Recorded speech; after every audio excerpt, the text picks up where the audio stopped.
Dr. Lawson will be speaking about follow-up eye treatment. Now what? Prognosis and medical oncology follow-up.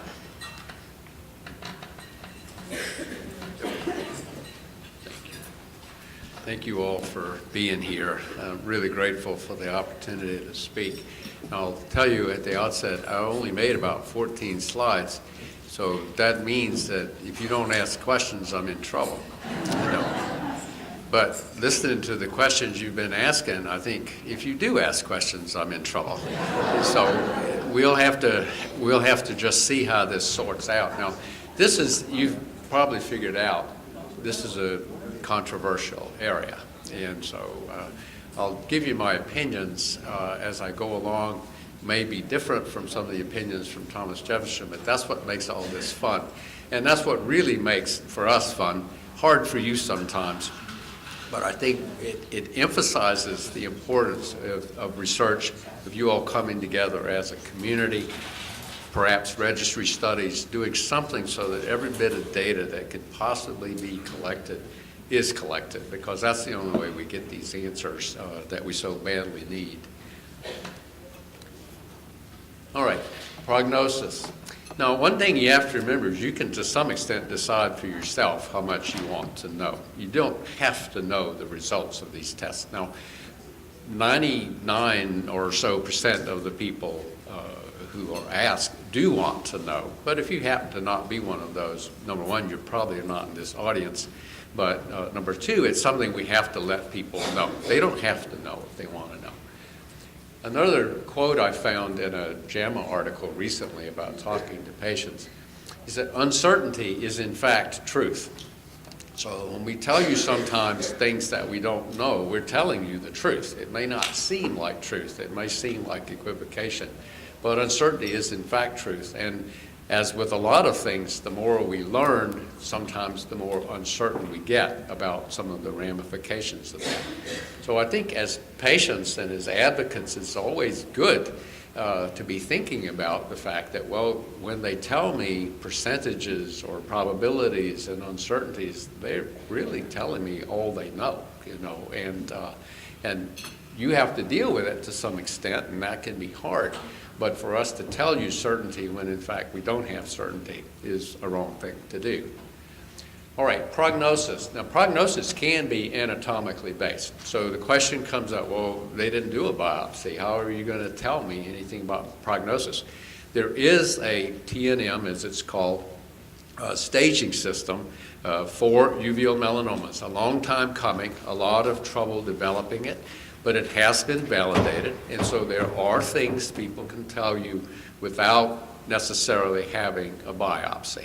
So if you opt not to have a biopsy, don't feel like, well, that means you're totally in the dark about what your prognosis might be. And in fact, there are some facts we can give you.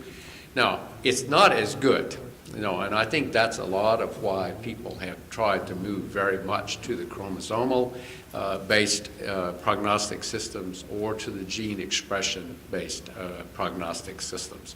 But it exists, and so again, I agree very strongly with what was said about patients have to be told about the option of a biopsy, and I believe that, and I think it's wrong not to, and I'll get on the same soapbox that Tim was on.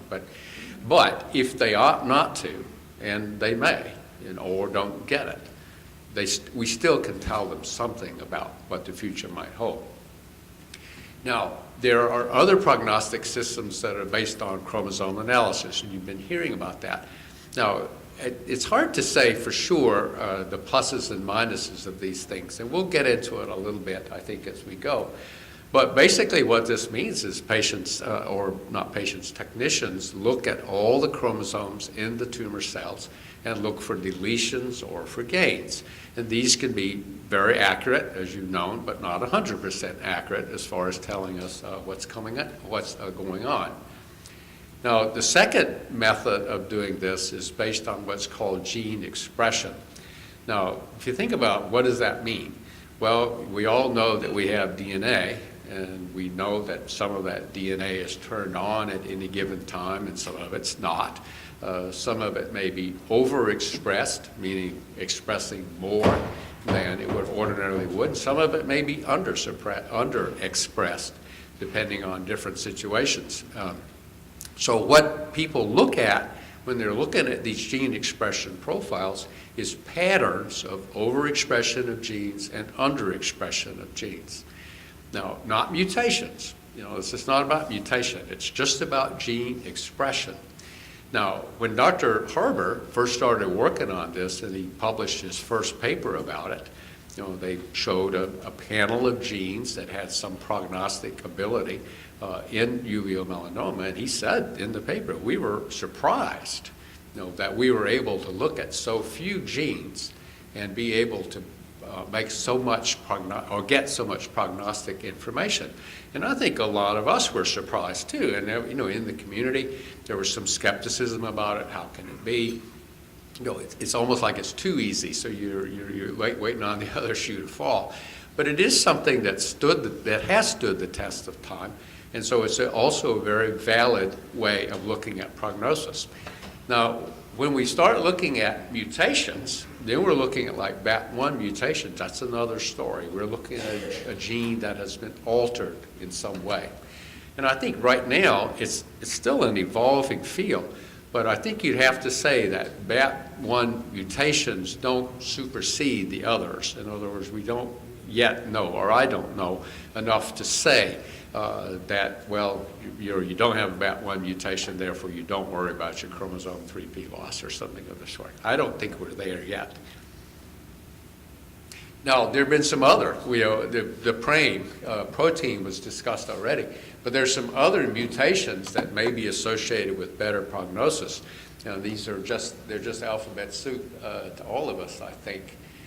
But there's work coming. Now, they're not part of the report yet, but they will be eventually, I think, or hope. They'll be part of the reports that we'll get. And these are mutations that are associated with really a better prognosis than the class 1 group. So what are the pluses and the minuses? The anatomic method does not require a biopsy. There is one paper, at least, that says the gene expression profiling is more accurate. I think we have to, again, take these things carefully. There are very good people who still use the genetic expression profiling. And I think it's likely that there are further refinements that we might get by trying at least to combine these things or look at them. Like the genes that are looked at in the Castle test are not particularly dominant in 3P. So in some ways they might be complementary. Now this is a medical oncologist talking. I look at the 98% survival for class 1A and we think, well, what happened to that 2%? What's the story with that? And then we look at the class 2s who do well and we're thinking about, well, what's that all about? And so I think it's possible at any rate that if we began to find ways to try to combine these things, we might make some progress. Now, we'll also make progress by further testing, like is being done at Wills, and further analyses of what genes are important. But I say this to you, I guess you as a community, it's something that you might think about, is if you could try to knock our heads together and make us work together, there might be some progress that could be made. Now, there are technical problems. You can't do everything on everybody. But I think it would be good. Things like the consensus paper that Tim was talking about and Sarah's been working on are very, very important for us as a community to help you going forward. All right, what about surveillance? Now, talk about understatements. There is not general agreement about this. There just is not. And I think what that tells you, or what it tells me as an oncologist, is that means there's just not enough data. Because when you come down to it, a lot of our questions are answerable by data. What happens if you do this? What happens if you do that? Now, when you have a rare disease, as you guys do, it's harder to get the data, and so it becomes harder in many, many ways for you to to get all the information that you need. So you wind up making decisions on inadequate data sometimes. But that's it. Trials are essential. Registry, perhaps something that would be valuable. So at least we collect the data on if you do this, what happens, then at least we begin to get some notion about what we need to do going forward. All right, now what are the goals of surveillance? And I talk about this because we say these things in a lot of different ways, but I think as a patient, your main goals in whatever you do are to live longer or to live better. Now, different people put different weights on living longer and living better, and different people define living better differently and all of that, and that's where the individualization has to come in. But I think if we talk in terms of finding small things and things of that sort, I mean, that's important or can be important, but only as a means to help you live longer and live better. So, and what I mean by that is if we say this technique can find something when it's 5 millimeters and this can find something at 1 centimeter, that may be important, but it may not be important. So I think it's always important that you remember what your final goals are. All right, what are the options? Now, there is a group of people, I guess, who say don't follow it at all. And that's sort of a nihilistic approach on the grounds that, well, there's, what can you do? Well, it's not true. There's nothing you can do. I mean, there are certainly times there's just not as much that you can do as we would like if you find it. But some people advocate really just for history and physical exam. Other people would advocate for labs, and particularly liver enzymes, which we all know just elevated in the blood when there's some injury to the liver. There's a group that advocates for ultrasound. You can advocate for CT scans. You can do PET scans. You can do MRIs. So you got a lot of choices. Well, what are the pluses and the minuses? History and physical is about as safe as you can get, but it's just not very sensitive. I mean, it relies on your liver getting large for the most part, and that's about the way we would be able to tell something by physical exam. History would be you not feeling as well, or things of that sort. But safe, liver enzymes, minimally invasive. We do have to stick. We have to get blood. But again, not very sensitive. And I, over the years of having followed this, I can remember an occasional patient who would have some change in the liver enzymes, and that would be the first indication, but not many, not sensitive at all. And in fact, in skin melanoma, we don't even follow them anymore because they've just not proven to be useful. The other problem with liver enzymes is booze, meaning if you have a drink or two before you get them drawn, they're liable to be elevated, and you know how we are with that. We go nuts. We want you to get scans and things of that sort. So you have to, they have that issue as well, that other things make them go up.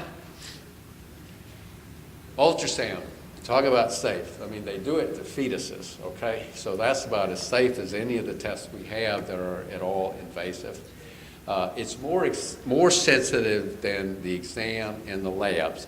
It is, however, operator dependent. And getting back to what Hans was saying earlier, to some extent, if you go to a place and they say we really are confident in our ultrasound, that's one thing. But if you go to a place that says, well, we do a liver ultrasound every other week, not so much, because it really depends on the operator, the person doing the ultrasound. And it's not rare that you need some sort of follow-up. So an abnormal ultrasound is not a rare thing. And sometimes it's called fatty liver, or sometimes it's little hemangiomas or other things they can't be sure about. Now, this tends not to go on forever, and when we follow patients with ultrasound, initially, first couple of times out, we may wind up having to do some other scan to verify that something is benign or whatever. But there is that risk that you just wind up having to do another test anyway. Now, CT scans. CTs are more sensitive than the ultrasounds, but you do have to take contrast. And we have to remember there can be allergic reactions to the contrast, sometimes fatal, not very often, but there sometimes are. And then there's the potential over time for getting cumulative renal damage from multiple CT scans. There's radiation exposure. Now, we're beginning to try to quantitate that. It's not a huge risk, but we do know that if you're a 40-year-old, let's say, who starts having CT scans and you plan to have them at some regular intervals for some time, you do increase the risk that you'll get a radiation-induced cancer down the road. So it's something to factor. And then the time and expense. It's just harder to do the CT scans from a patient's perspective, and they cost a lot more. And that's beginning to be an issue, because copays are going up, and it's just not going to be as painless as it might have been. PET CT, really expensive. There's still some radiation exposure. They're sensitive, but they're not as specific. In other words, the false positivity rate is a lot higher with the PET CTs. The chance that you'll wind up getting some other procedure, possibly even biopsies and things, is likely higher. And frankly, forget about the PET CTs, because it's a peer-to-peer every time. I don't know what it is for you all, but it's a peer-to-peer every time. Insurance companies are just not interested in paying for them unless somebody proves that they really are better than any of the other alternatives. And so I would say and I don't regard it as a great loss that we don't get PET CTs as surveillance. At least personally, I don't.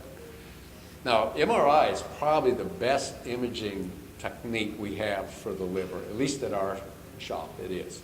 That's our best as far as sensitivity and as far as sensitivity. It's expensive as well. And there's some issues with the contrast, some issues with possible kidney damage if you get a lot of it over a long, long time. But they're not as significant as the ones with the CT scan. It is expensive again, but again, it's probably safe. So you need to individualize. And this is where you need to have conversations usually, if it gets into us, we have them. I think often ophthalmologists wind up having them as well. Let's say you have a good prognosis. You're a Castle 1A. There's no such thing as no risk ever, but you might opt not to have this kind of surveillance at all. And I think that would be a very reasonable thing to do. There are plenty of downsides to us getting our hands on you and putting you through scanners as often as we're liable to do. And if you came to us, we would say, well, we're happy to see you. We're happy to do history physical, happy to do things like the ultrasound, a little less likely to want to be aggressive with things like even MRI and things of that sort, because of the risk benefit is how we would look at it in there. Now, if you have a poor prognosis, most people, I think, agree on interval. About every 3 months is pretty reasonable for the interval. But this, again, is not fixed in stone. I had a conversation last night. If your kid's about to go to school and you want to skip a month or two, well, that's okay. You don't have to do it rigidly every 3 months. But I think it gives you a guideline that most of us do agree on. Now, we don't agree on what to do every 3 months. And this, I think, is where you have some input. Usually, for the high-risk patients, there's some combination of scans that goes on. I think the most aggressive, is MRI every 3 months, and that's